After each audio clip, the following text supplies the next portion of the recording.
오늘은 팔복 가운데 세 번째 복인 온유한 자가 받을 복에 대해서 말씀을 나누고자 합니다. 이 팔복은 매우 친밀한 논리적인 순서가 있다고 말씀드렸습니다. 팔복의 첫 번째 복이 무엇이었습니까? 심령이 가난한 자는 복이 있나니 천국이 그들의 것이며 라고 했습니다. 여러분, 심령이 가난하다는 뜻이 무엇입니까? 심령이 가난하다는 것은 곧 자신에게 구원받을 만한 의가 전혀 없고 있다면 죄와 불의만 가득한 것을 느끼는 마음이라고 했습니다. 이런 심령을 가리켜서 바클레이는 복된 빈곤이라고 말했습니다.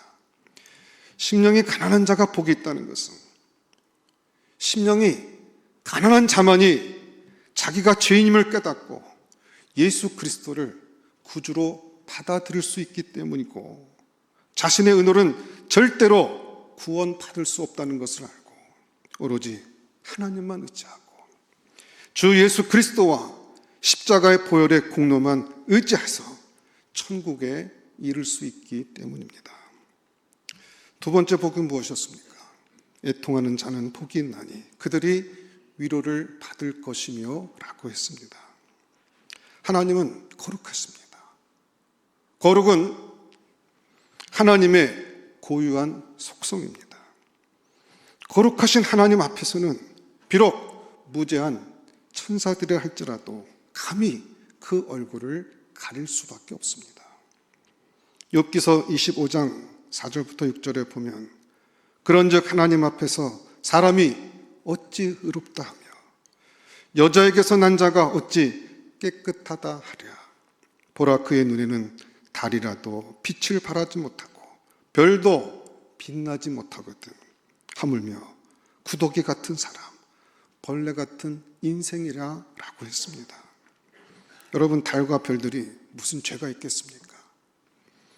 그러나 거룩하신 하나님 앞에서는 달이라도 빛을 발하지 못하고 별이라도 깨끗하다 할 수 없다는 것입니다. 만물보다 거짓되고 부패된 인간, 벌레 인생, 구더기 인생이 거룩하신 하나님 앞에 설 때 자신에게 얼마만큼의 선이나 의로움이 있을지라도 그것이 티끌같이 보잘것 없음을 알고 절대적인 영적 빈곤을 느끼는 심령이 곧 가난한 심령인 것입니다. 우리에게 있는 그 티끌만큼 밖에 안 되는 의마저 이사야 선지자에 의하면 마치 더러운 옷 같다고 했습니다. 이사야서 64장 6절에 보니까 우리는 다 부정한 자 같아서 우리의 의는 다 더러운 옷 같으며 라고 했습니다. 자신의 의는 정말 더러운 옷 같음을 느끼고 하나님 앞에서 철저하게 의가 없다는 사실을 깨닫고 반대로 허물과 죄는 머리털보다도 많음을 더 그렇게 깨닫는 사람에게 필연적으로 따라오는 것이 바로 애통함이라는 것입니다. 애통하는 사람이 복이 있다는 말씀은 역설적인 진리, 곧 패러독스에 속합니다. 우는 사람이 복이 있지 왜 애통하는 사람이 복이 있다고 말씀하시는 것입니까? 여러분, 애통하는 사람은 회개하는 사람입니다. 그는 결국 예수 그리스도를 영접하게 됩니다. 그리고 주님께서 주시는 사죄의 은총과 위로를 받게 될 것입니다. 그래서 주석가 렌스키는 모든 위로 가운데 가장 큰 위로는 통회하고 애통하는 모든 죄인에게 내려진 사죄의 선언이다 라고 했습니다. 자신의 죄와 불의를 보고 애통할 줄 아는 성도만이 사죄의 은총과 하늘의 풍성한 위로를 받게 되는 것입니다. 이 팔복 중 세 번째 복은 온유한 자가 복이 있다는 것입니다. 사람들은 세상을 살아가려면 강한 힘과 자신감이 있어야 한다고 말합니다. 사납고 억척스러운 사람이어야 잘 살고 성공할 수 있다고 말합니다. 그런데 주님은 온유한 자가 복이 있고 그러한 사람들이 땅을 차지할 것이라고 말씀합니다. 그래서 우리 기독교는 참으로 역설적인 종교가 아닐 수 없습니다. 온유한 자가 복이 있다는 예수님의 가르침이 당시 유대인들에게는 커다란 쇼크가 되었음에 틀림없을 것입니다. 왜 그렇습니까? 유대인들은 물질적이고 군사적인 메시아관을 갖고 있었습니다. 그들은 메시아가 오면 모든 원수들을 물리쳐주시고 전쟁에서 그 전쟁을 승리로 이끌어줄 분으로 생각했습니다. 그래서 그들에게 자유와 번영과 풍부를 가져다 줄 분으로 기대했습니다. 그런데 그들 앞에 나타난 예수님은 다윗이나 알렉산더 같은 전쟁 영웅의 모습이 아니었습니다. 주님은 이렇게 말씀하셨습니다. 누구든지 내 오른편 뺨을 치거든 왼편도 돌려대며 또 너를 고발하여 속옷을 가지고자 하는 자에게 겉옷까지도 가지게 하며 또 누구든지 너로 억지로 오리를 갖게 하거든 그 사람과 심리를 동행하며 내게 구하는 자에게 주며 내게 꾸고자 하는 자에게 거절하지 말라. 또 내 이웃을 사랑하고 내 원수를 미워하라 하였다는 것을 너희가 들었으나 나는 너희에게 이르노니 너희 원수를 사랑하며 너를 핍박하는 자들을 위하여 기도하라. 이와 같이 가르치시는 예수님을 보고 유대인들의 기대는 점점 더 빗나가기만 했을 것입니다. 사람들은 온유를 약하고 비굴한 것으로 생각하는 경향이 있습니다. 그것은 이 온유한 사람들이 오래 참고 강포하지 않기 때문입니다. 그리하여 사람들은 온유한 사람이라고 하면 그냥 형편없는 사람 취급하기가 일쑤입니다. 그러나 진정으로 온유한 사람은 부드럽지만 약하지는 않습니다.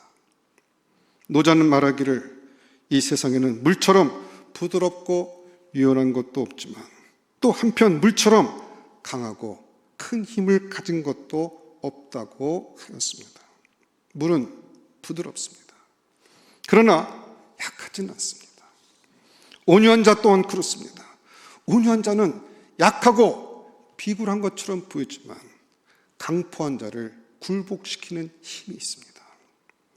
이 히라브로 온유하다는 말은 프라우스라는 단어를 사용합니다. 여러분도 여러 번 들어서 잘 아시겠지만 이 말은 원래 짐승을 길들일 때 쓰는 말입니다. 힘이 세고 제 멋대로인 짐승을 부드럽고 순하게 만들어서 사람들이 그 짐승을 유용하게 사용한다는 의미입니다. 그렇기 때문에 이 단어는 길들이다라는 단어가 그런 의미가 더 강합니다. 그래서 어떤 영어 성경 번역을 보게 되면 이 온유한 자를 더 tamed라는 단어를 사용하기도 했습니다. 길들인다는 것은 내 성질, 내 고집대로 하지 못하도록 제재를 가해서 순하게 순종적으로 만드는 것을 말합니다. 자기의 감정, 자기의 생각을 드러낼 때 그냥 조절되지 않은 상태에서 하는 것이 아니라 하나님에 의해서 조절되어지는 것을 말합니다. 예를 들면 말을 할 때 자기 감정을 실어서가 아니라 하나님의 뜻을 담고 또 어떤 행동을 하게 될 때 자기 자신을 드러내는 것이 아니라 자기의 모든 행동 가운데 하나님을 드러내는 것입니다.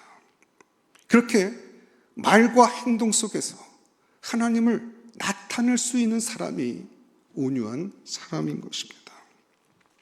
이런 예를 한번 들어볼까요? 옛날에는 대부분의 농사일을 소가 했습니다. 소가 쟁기로 밭을 갈고 썰어질도 하고 때로는 달구지도 끌고 가고 거의 모든 농사일을 소가 했습니다. 그래서 이 재산 목록 1호가 소였습니다. 그런데 소가 농사일을 하려면 길들여져 있어야 합니다. 유순하게 사람들의 말에 순종해야 됩니다. 그런데 어떻게 길들입니까? 송아지를 길들여서 이 농사일에 사용하는 것은 이게 여간 어려운 일이 아닙니다. 혹시 여기 계신 분들 가운데 송아지를 길들이는 것을 본 적이 있는 분이 있는지 모르겠습니다. 저도 언젠가 한번 직접 본 건 아니고 화면을 통해서 이 길들이는 것을 본 적이 있습니다. 일단 4개의 기둥을 세우고 소의 다리를 그 기둥에 고정을 시킵니다. 그리고 긴 작대기 하나를 그 소 턱 밑에다가 이렇게 걸쳐가지고 소가 움직이지 못하게 합니다. 그리고는 그 소의 코에 구멍을 뚫습니다. 시뻘겋게 달궈진 쇠꼬챙이로 소의 코를 뚫는 것이죠. 그러면 소는 얼마나 아픈지 신음소리를 냅니다. 그리고 눈물도 뚝뚝 흘려요. 그리고 사람들은 잔인하게도 그 구멍에 참나무로 만든 꼬투리를 끼우고 고삐를 답니다. 고삐가 움직일 때마다 너무 아파서 깜짝깜짝 놀랍니다. 이때 소를 길들이게 됩니다. 고삐를 흔들면서 이려 합니다. 앞으로 가자는 뜻이죠. 그러면 소는 이 고삐가 흔들리니까 너무 아파서 빨리빨리 앞으로 갑니다. 그리고 이번에는 고삐를 당기면서 워워 합니다. 그러면 가던 소가 그 자리에 멈췄습니다. 이렇게 한번 이렇게 그 소를 길들이게 되면 그 다음부터는 소가 말을 잘 듣죠. 아무리 소가 덩치가 커도 그 고삐를 쥐고 있는 어린 아이의 말을 순종합니다. 길들여지지 않은 소는 다루기가 힘들어도 한번 길들여진 소는 참으로 유용하게 사용될 수 있습니다. 온유한 자, 즉 하나님께 길들여진 사람들, 성경은 그런 사람들을 온유한 사람이라고 말씀하고 있습니다. 이렇게 하나님 앞에 낮아져서 하나님 말씀대로 순종하기로 결단한 사람들, 그런 사람들을 가리켜서 성경은 온유한 사람이라고 말씀하고 있는 것입니다. 그러므로 이 천국의 성품인 온유함이란 다른 것이 아니라 하나님의 손에 길들여진 사람입니다. 더 이상 내 감정, 내 생각대로 좌지우지하지 아니하고 내가 한 결정대로 살지 아니하고 하나님의 말씀과 성령의 인도하심에 그저 민감하게 순종하며 가는 사람들 가리켜서 온유한 사람이라고 말씀하고 있습니다. 여러분, 인간의 본성은 본래적으로 악합니다. 그 악한 본성이 하나님의 이 다루심을 통해서 길들여져 가는 과정이 그 사람이 성숙해져 가는 과정입니다. 혹시 여러분들은 이런 하나님의 다루심, 하나님의 길들이심을 체험해 보셨습니까? 어떤 사람은 화를 잘 내는 사람들이 있습니다. 겉으로 보면 대단한 참 훌륭한 인격자인데 화를 낼 때 보면 이게 잘 절제가 되질 않습니다. 또 어떤 사람은 돈 쓰는 부분에 대해서 통제가 안 됩니다. 한번 마음에 사고 싶은 마음이 생기게 되면 그 마음을 절제가 되질 않습니다. 또 어떤 사람은 교회 생활을 잘 하시는데 늘 인간관계에 문제가 있습니다. 이 사람만 가면 꼭 불화가 생깁니다. 왜 그럴까요? 다른 것이 아니라 온유하지 못하기 때문입니다. 성경에 보면 하나님의 다루심으로 온유하게 된 사람들이 참 많습니다. 그 중에 한 사람이 모세입니다. 우리가 알다시피 모세는 타고난 성격이 결코 온유한 자가 아니었습니다. 출애굽기 2장에 보면 애굽의 감독이 히브리인을 학대하는 것을 보고 분해서 그 애굽 감독을 쳐 죽인 일이 있습니다. 그는 격한 자기의 감정을 조절할 줄 몰랐습니다. 모세의 본성 자체는 결코 온유하지 않았다는 것입니다. 그러나 성경에 보면 이 모세에 대해서 말하기를 이 사람 모세는 온유함이 지면의 모든 사람보다 더하니라 라고 했습니다. 어떻게 해서 이 다혈질이고 성격 급한 모세가 온유한자가 되었습니까? 하나님께서 그를 다루어 주셨기 때문입니다. 하나님이 작업을 하신 것이죠. 모세의 삶에 있어서 미디안 광야에서 보냈던 그 40년 세월은 하나님께서 모세를 다루시는 시간이었다고 할 수가 있습니다. 나중에 그 가시떨기 불꽃 가운데서 하나님을 만났을 때 모세는 하나님 앞에 신을 벗고 섰습니다. 그는 더 이상 애굽의 왕자로서의 모세가 아니었습니다. 도망자요, 실패자의 모습으로 주여 저는 할 수 없습니다 라고 말했습니다. 그런 모세를 하나님께서 다시 불러주신 것입니다. 여러분, 베드로도 마찬가지입니다. 우리가 짐작할 수 있는 것은 베드로는 급한 성격의 소유자입니다. 그리고 언제나 제일 먼저 나서는 사람이었습니다. 말이 좋은 말로 나서는 것이지 또 요즘 말로 말하면 나대기 좋아하는 그런 사람이었습니다. 또 겟세마네 동산에서 예수님을 잡으러 왔던 대제사장의 종들에게 칼을 휘둘러서 한 사람의 귀를 베기도 했습니다. 과격한 성격의 소유자였습니다. 그런데 이런 베드로가 성령님께서 그의 삶을 지배하면서 그도 온유한 자가 되었습니다. 그가 마지막 썼던 그 편지가 베드로전서 3장 8절에 나오는데 그가 이렇게 고백을 합니다. 마지막으로 말하노니 너희가 다 마음을 같이하여 동정하며 형제를 사랑하며 불쌍히 여기며 겸손하며 악을 악으로 욕을 욕으로 갚지 말고 도리어 복을 빌라. 이를 위하여 너희가 부름을 받았으니 이는 복을 이어받게 하려 함이라. 여러분, 과격하고 그렇게 급한 성격의 소유자였던 베드로가 이제 썼던 단어들을 여러분 보십시오. 마음을 같이하고 동정하고 체휼하고 또 불쌍히 여기는 이런 단어들을 베드로가 사용하고 있습니다. 그 과격하고 성격 급했던 베드로가 성령께서 그의 삶을 붙잡아 주시고 인도해 주실 때 그가 사용했던 용어와 그가 추구했던 신앙의 모습들은 과거와는 너무나도 다른 모습이었습니다. 여러분, 그렇기 때문에 온유한 성품은 두 가지 분명한 모습으로 표현된다고 할 수가 있습니다. 하나는 하나님을 높이고 하나님의 말씀에 순종하는 모습입니다. 그리고 다른 하나는 다른 사람을 선대하는 것입니다. 이 첫째로 온유한 자의 삶이 하나님 중심이 되고 또 하나님을 높이게 된다는 사실을 먼저 알아야 합니다. 하나님을 체험하고 하나님의 손에 다루어진 그와 같은 경험을 한 사람들은 항상 하나님 중심이 됩니다. 여러분, 이 온유한 마음은 우리가 또 2주 전에 살펴봤던 가난한 마음과 비교되곤 합니다. 가난한 마음이란 자기 자신을 보는 마음이라고 한다면 온유한 마음은 하나님을 바로 보는 것입니다. 가난한 마음은 자기가 아무것도 아니고 자기에게는 아무것도 없다는 사실을 보는 마음이지만 온유한 마음은 하나님을 바라보고 하나님을 갈망해 하는 마음이라고 할 수 있습니다.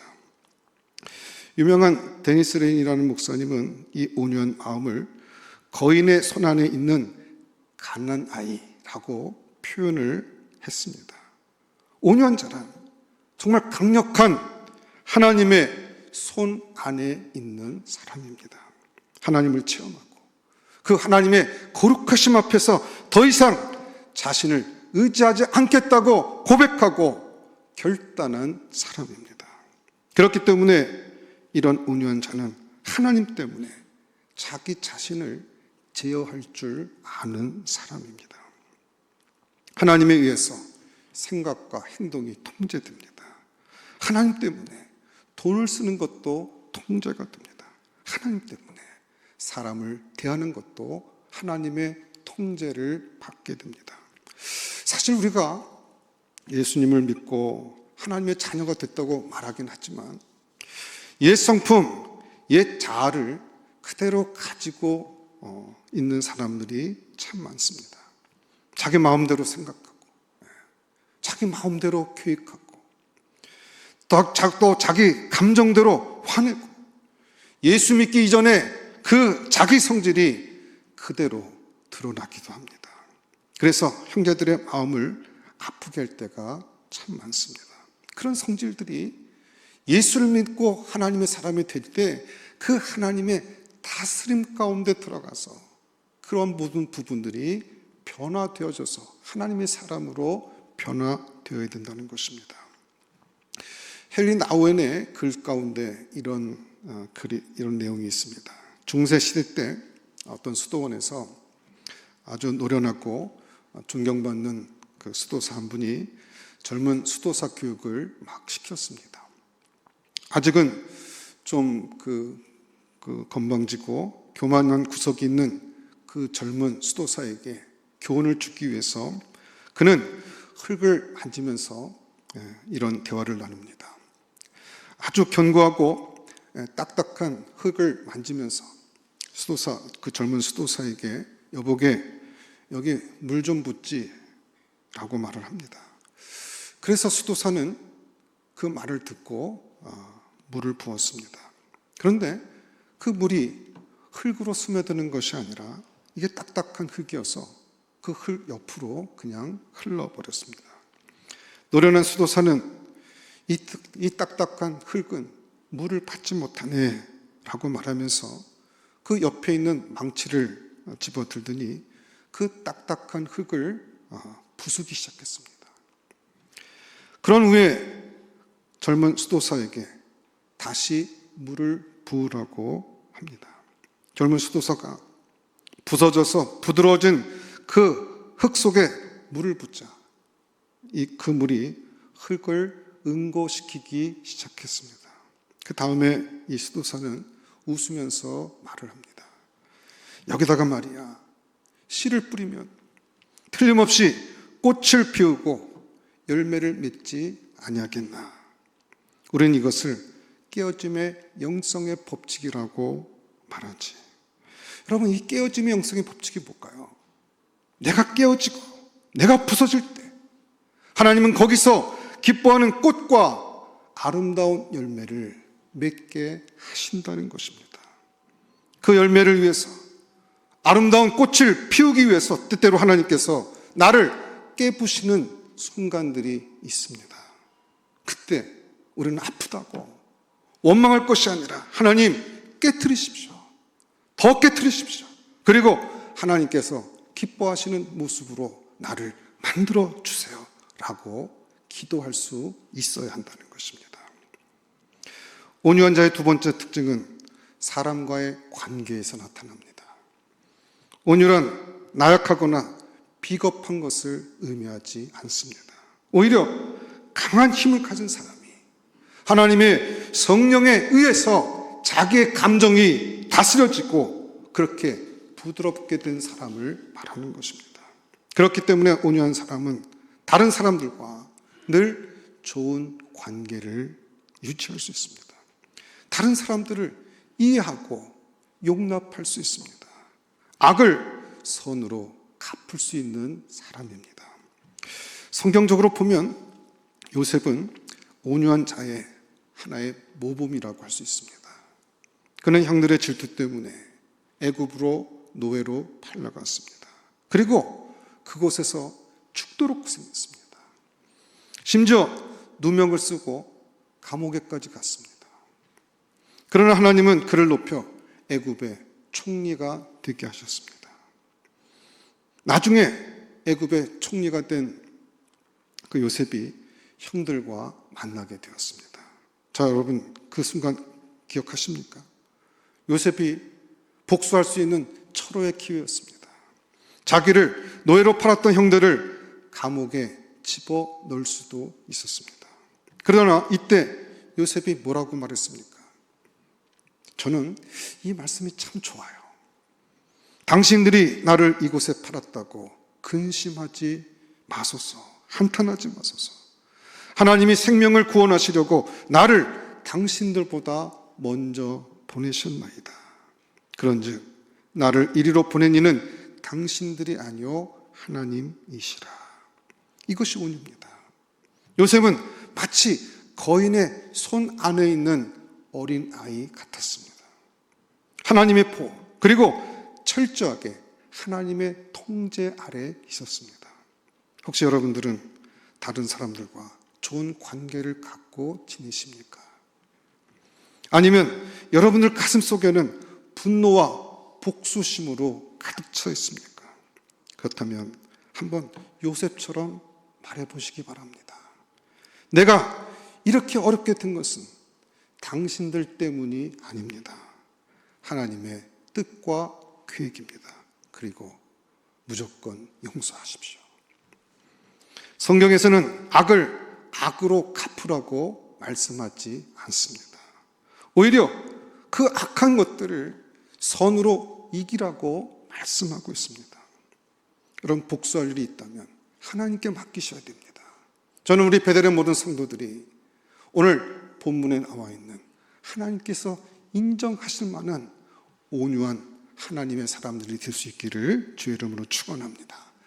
온유한 사람이 돼서 하나님께서 인정하실 만한 그와 같은 온유한 인격의 사람이 되어서 하나님께서 언제든지 사용할 수 있고 하나님의 통제를 받고 하나님의 그 다스림 속에서 움직일 수 있는 그와 같은 믿음의 사람을 오늘도 주님은 기대하고 있는 것입니다.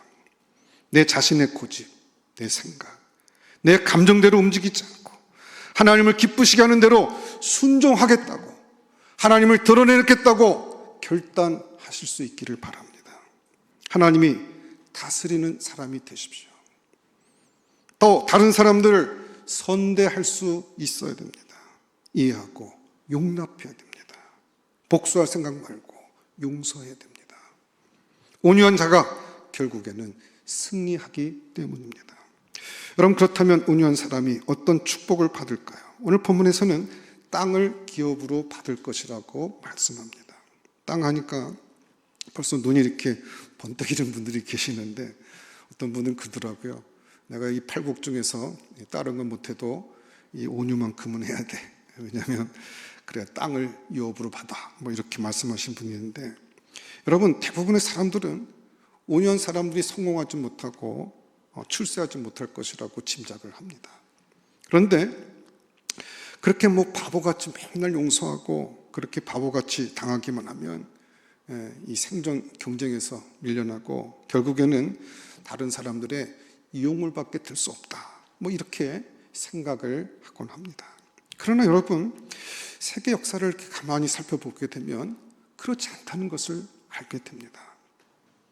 강한 자, 영웅들, 힘과 폭력으로 다른 사람의 것을 빼앗은 사람들이 땅을 차지했던 것이 아닙니다. 역사에 나타난 수많은 영웅과 침략자들을 보십시오.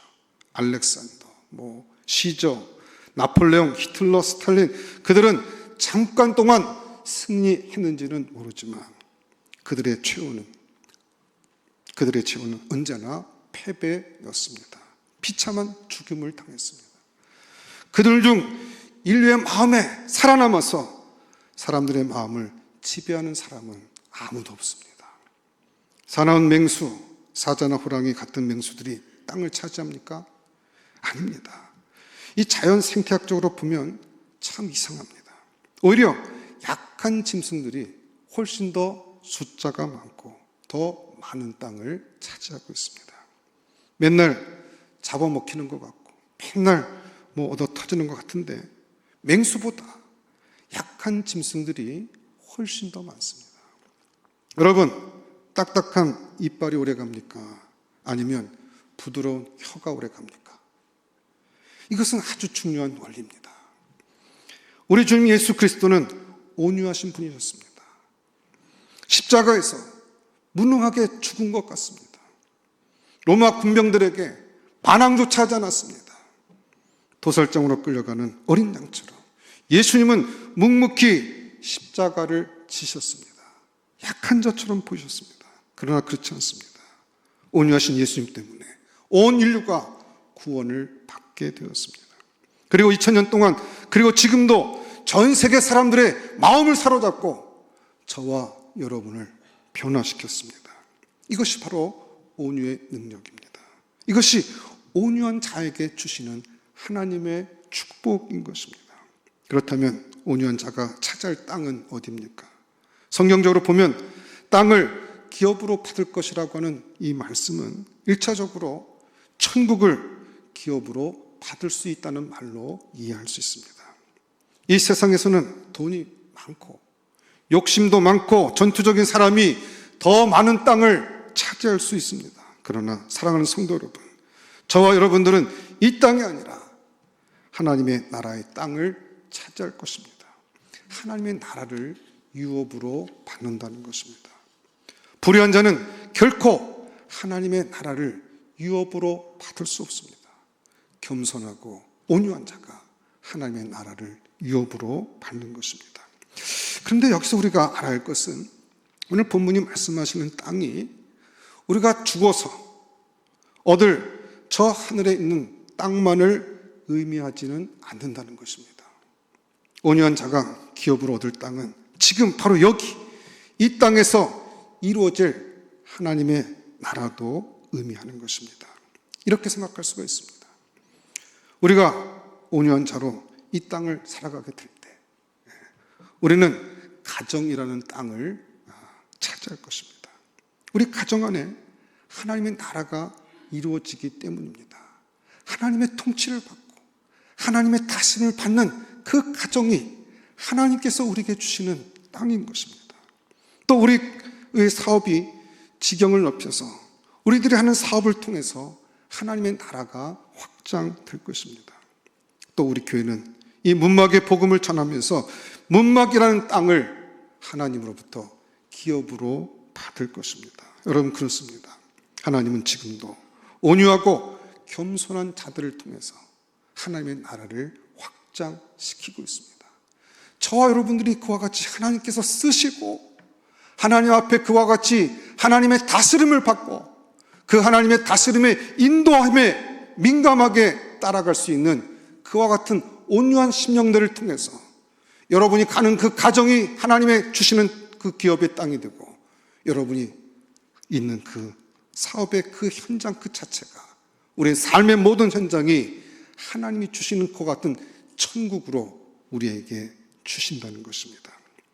이제 우리들은 온유한 자가 되기 위해서 몇 가지 중요한 사실들을 알아야 됩니다. 첫 번째로 저와 여러분들은 온유하신 예수 그리스도를 바라봐야 합니다. 예수님은 온유하신 분이십니다. 아예 나는 마음이 온유하고 겸손하니 나의 멍에를 메고 내게 배우라고 말씀하셨습니다. 사실 예수님은 전능하신 하나님이십니다. 겟세마네 동산에서 대제사장의 종들이 예수님을 잡으러 왔을 때 천사들을 동원해서 그들을 얼마든지 진멸할 수도 있었습니다. 그러나 그렇게 하지 않았습니다. 분노로 행하지 않았습니다. 감정으로 행하지 않았습니다. 오히려 하나님의 뜻을 이루기 위해서 순순히 잡혔습니다. 온유하게 아버지 하나님께 순종했던 것입니다. 겟세마네 동산의 주님의 기도는 이 사실을 우리에게 더 분명하게 말씀하고 있습니다. 아버지여 나의 원대로 마시옵고 아버지의 원대로 되기를 원하나이다. 여러분, 우리는 예수 그리스도를 바라봐야 되고 그 주님을 배워가야 되고 그 주님을 바라보게 될 때 주님께서 우리에게 주시는 힘과 능력을 힘입을 때 우리도 온유한 인생이 될 수 있습니다. 여러분, 우리가 온유한 삶을 생각할 때마다 우리는 종종 내 옆에 있는 사람하고 나를 비교할 때가 있어요. 내가 내 옆에 있는 이 사람보다 내가 더 온유해. 그리고 예수 믿는다고 하는 저 사람보다 내가 더 하나님 앞에 온유한 사람인 것 같다. 혹시 우리가 그렇게 생각할 수 있지만 여러분, 우리가 바라보는 대상은 예수 그리스도예요.